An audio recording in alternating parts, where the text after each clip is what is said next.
and we are doing question answers, discussing the question answers, right? Last two one remaining, I think. Rest of we have done only last two are remaining. So first is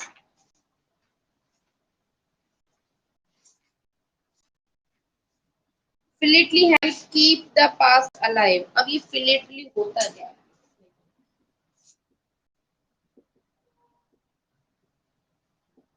हमने इसमें क्या पढ़ा है chapter में कि जो हमारा narrator है, एक जो हमारा प्रोटोकॉलिस्ट है, चार्ली जिसका नाम है, चार्ली क्या करता है, उसकी एक हॉबी है, क्या है वो पढ़ी है इसमें, दैट इज स्टैम्प।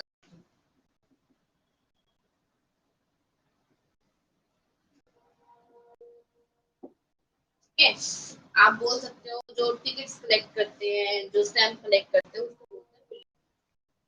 अब फिलेटली मतलब इन सबको कलेक्ट करने का क्या मतलब होता है? इनका मतलब ये होता है कि हम अपने भूतकाल को याद रखना चाहते हैं। याद रखने इन द सेंस हम अपने जो हमारा पास्ट टाइम है उसके अंदर हमने जो जो किया, हम उस चीज को कहीं ना कहीं अपने माइंड में स्टोर करना चाह रहे हैं। तो वहां पर जो चार्ली था उसका ये करने का यही मतलब था कि वो अपने पास्ट को जिंदा रखना चाहता था। जिंदा मतलब अपनी यादों में अपने पास रखना चाहता था। बट ये तो कोई रीजन नहीं हुआ ना पास्ट को जिंदा रखने का, ये तो कोई रीजन है ही नहीं। अगर हमें पास्ट ही देखना है, हमें हिस्ट्री के बारे में जानना है कि हिस्ट्री में ये हुआ या नहीं हुआ, उसके लिए हम कहीं पर भी जा सकते हैं।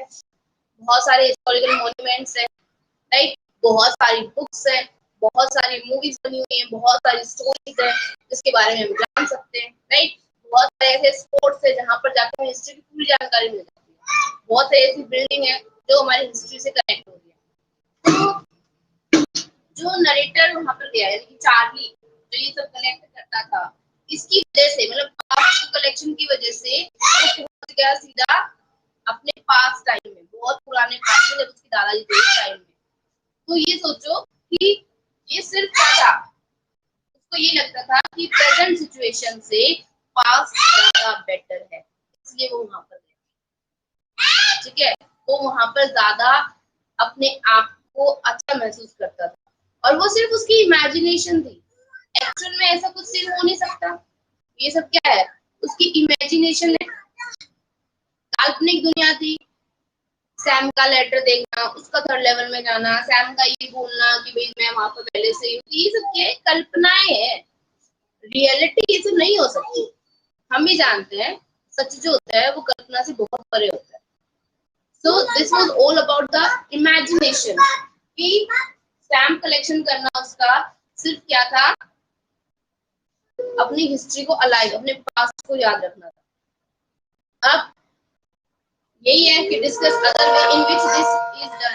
आप ये बताओ कि दूसरे तरीके से कैसे हम कर सकते हैं, मतलब कैसे और तरीके हैं। जैसे मैंने बताया, आप हिस्ट्री की बुक पढ़ सकते हो, हिस्टोरिकल जगह पे जाके आप देख सकते हो, और ये भी कर सकते हो कि आप उनके बारे में किसी से जानो, अपने बड़े लोगों से पूछो, ऐसा भी हो सकता है।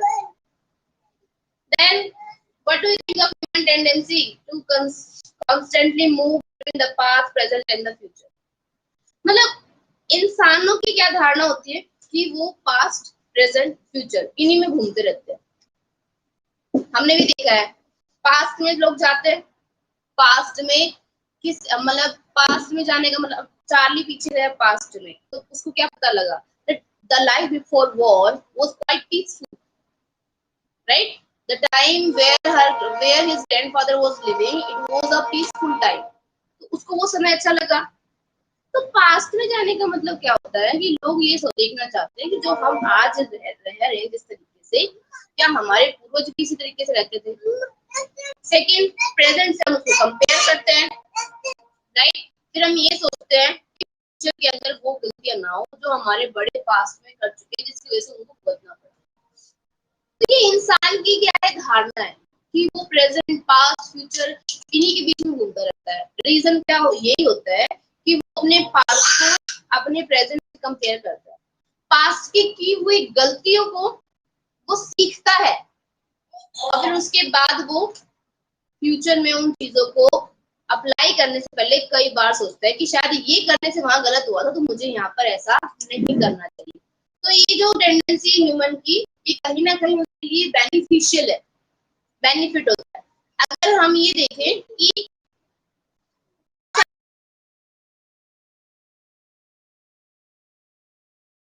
रहते हैं, ठीक है, लेकिन कुछ ऐसे समझदार होते हैं जो पुराने पेपर्स होते हैं, पुराने लोग बच्चों की शीट्स होती है, उसको उठा के वो क्रॉस चेक करते हैं कि उन्होंने ये गलतियां की तो उनके नंबर नहीं आए इस तरीके से, तो मैं इस तरीके से नहीं करूंगा। तो क्या होता है, सिर्फ अपनी गलतियों को सुधारना होता है। आपके एग्जाम्स दिए जाते हैं, उनमें जो गलतियां होती है आपको बताई जाती है, तो वो गलतियां पास्ट की हो जाती है। तो आप फ्यूचर में आप सोचोगे ना कि मैंने पिछले पेपर में ये लिखा था तो इतने नंबर आए थे कम, अब मैं अच्छा लिखूंगा ताकि अच्छे नंबर आए। तो वो क्या है, हम अपने पास्ट की गलतियों से कुछ ना कुछ सीखते हैं और फ्यूचर अपना बेटर बना सकते हैं। तो this is a value based question.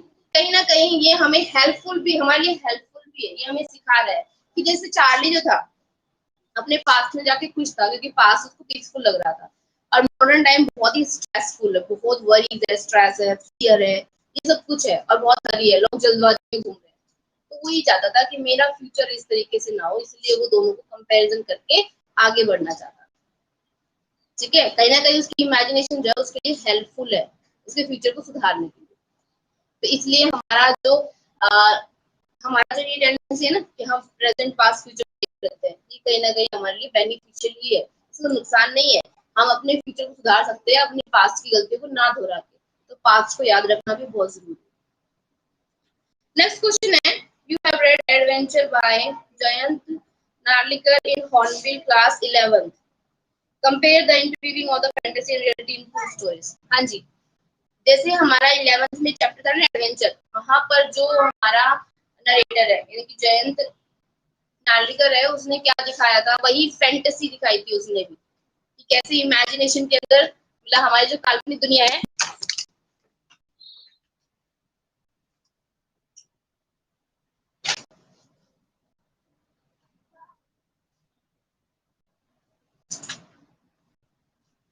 तो हमारी जो काल्पनिक दुनिया उसमें किस तरीके से लोग रह रहे हैं, उसने भी यही दिखाया था।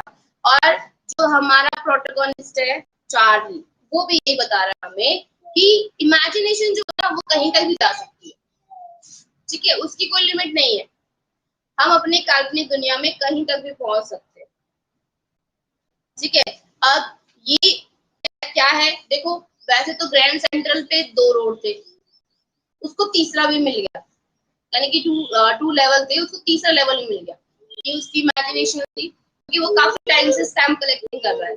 अब ये जो स्टैम्प है वो पास पास टाइम की उसके पास है, उसके दादाजी के टाइम की स्टैम्प उसके पास है, तो वो क्या दिखा रहा है, उसको वो शायद वही बातें याद रहेगी कि उस टाइम पे इस तरीके से ये चीजें हुआ करती थी। ठीक है, जयंत पालिकर जो है उसने एडवेंचर में भी इमेजिनेशन काल्पनिक दुनिया को ही शो किया।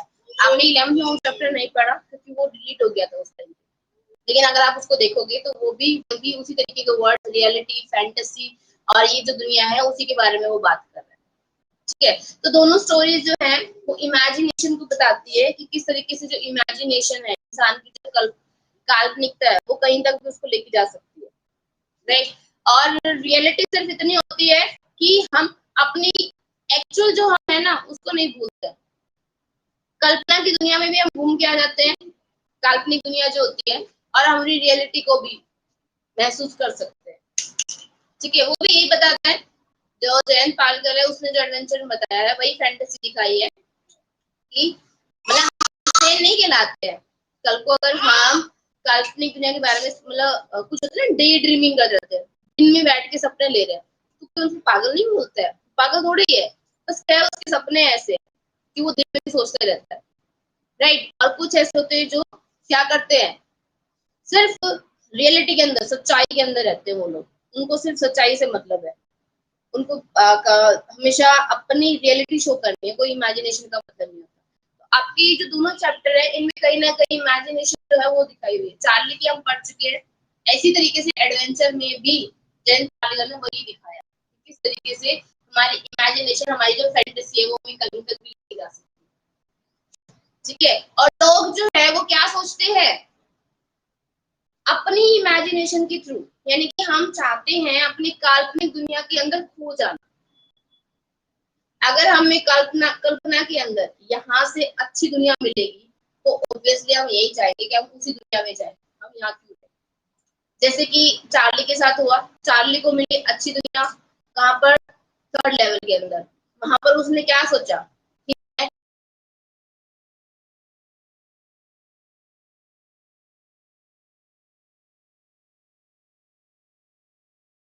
थी, जो वो टिकट लेने के लिए चाहिए थी ओल्ड टाइम की, तो वो वापस आ गया अपनी दुनिया में।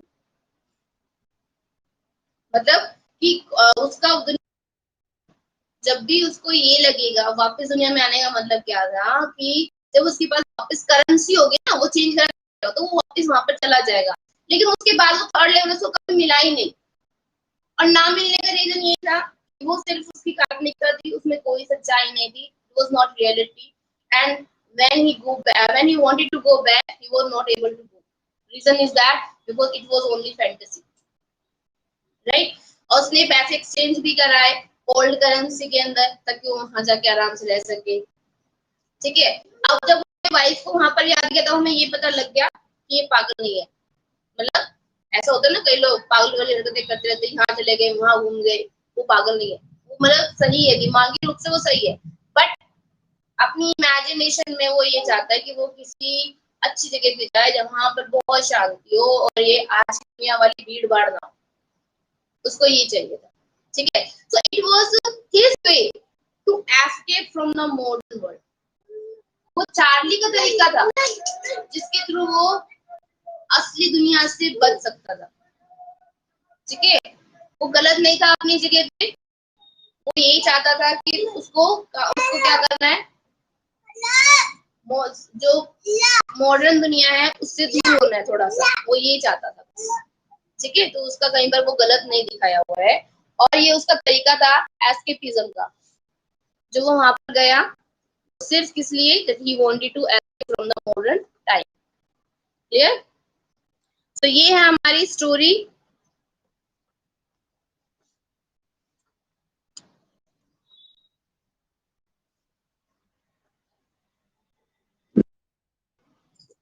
So there is a question, यहाँ पर एक क्वेश्चन है कि जो थर्ड लेवल है वो किस चीज को रेफर करता है, मतलब थर्ड लेवल एक्चुअल में है क्या, according to you what is third level?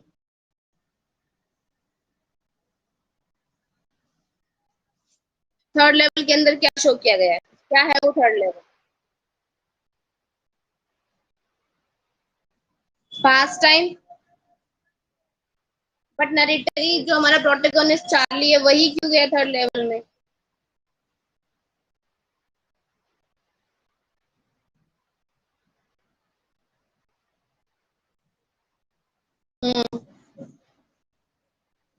तो फिर वो थर्ड लेवल के अंदर जाना क्यों चाहता था? What was the reason behind it that he want to go to third level?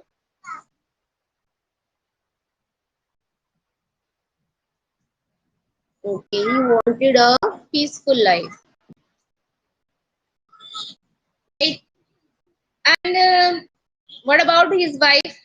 जब वो बहुत ज्यादा उसके बारे में सर्च करता है that he was not able to find a third level next time, दोबारा उसको नहीं मिला वो। So why his wife deny him, उसकी वाइफ ने क्यों मना किया?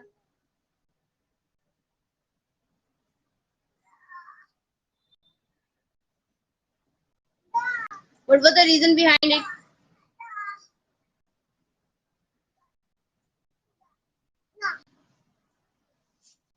Maybe she understood that it was his imagination. Maybe he thought that it is not true, that there could be any third level or any past time in this modern time, right? Or maybe he was not aware of the situation. शायद उसने उसको उस परिस्थिति के बारे में पता ही नहीं हो. And she was not so imaginative as like Charlie. But she can understand that how he was getting worried about the third level.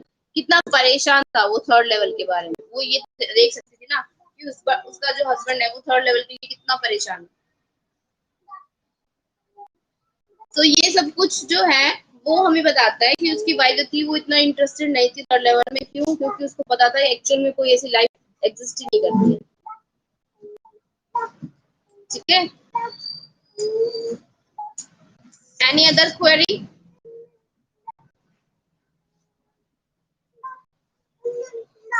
No one?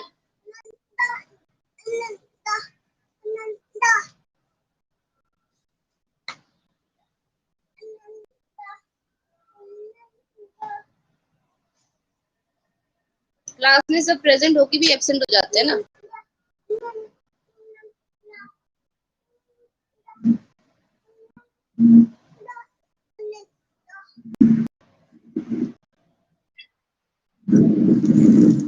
हाँ जी,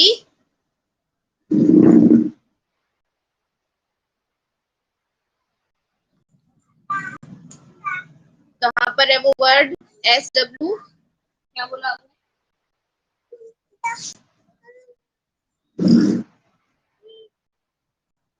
1 second, let me check.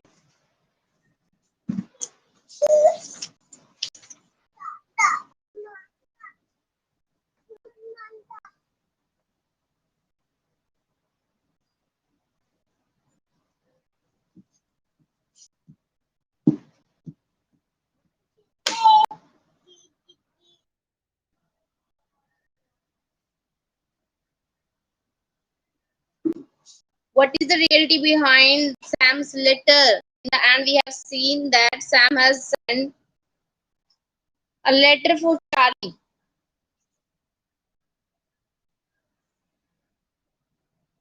right?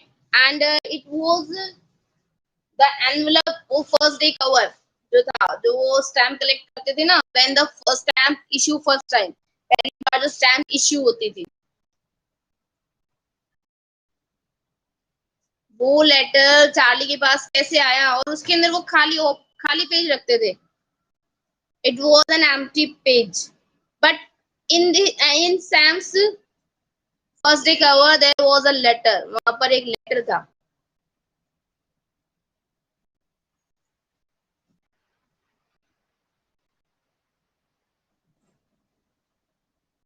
What is the reality of this letter? क्या सच्चाई है वहां पर?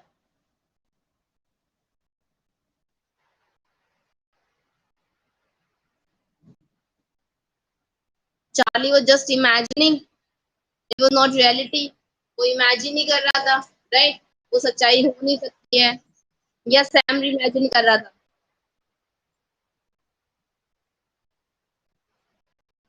But Sam has said that he was already there for 2 weeks.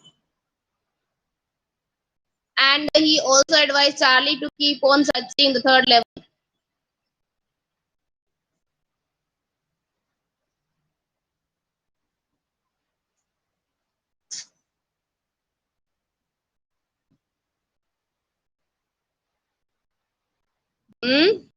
Sam also wanted a peaceful life. He was a city boy. We have read that he was a city boy and he also wanted peaceful life. But being a psychiatrist, it was not possible. Psychiatrist who reads others' mind can he be imaginative? वो भी हो सकता है imaginative इतना.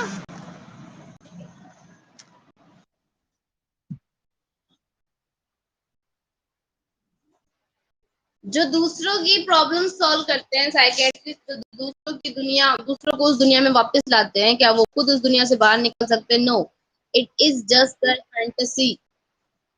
इसमें कहीं पर कोई सच्चाई नहीं है. ये चार्ली की सिर्फ फैंटेसी थी, ऐसा कुछ नहीं हुआ, राइट? सब कुछ वहां पर उसने सोचा क्योंकि उसको वो समय अच्छा लगता था.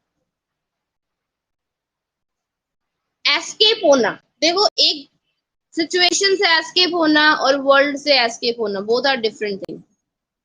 वो अपने उस मॉडर्न टाइम से एस्केप होना चाहता था. क्यों? क्योंकि modern time is a place of worries, जहाँ बहुत सारी चिंताएं हैं. वो अपने उस समय से एस्केप होना चाहता था और ये सब करते करते वो किसी और ही दुनिया में पहुंच गया.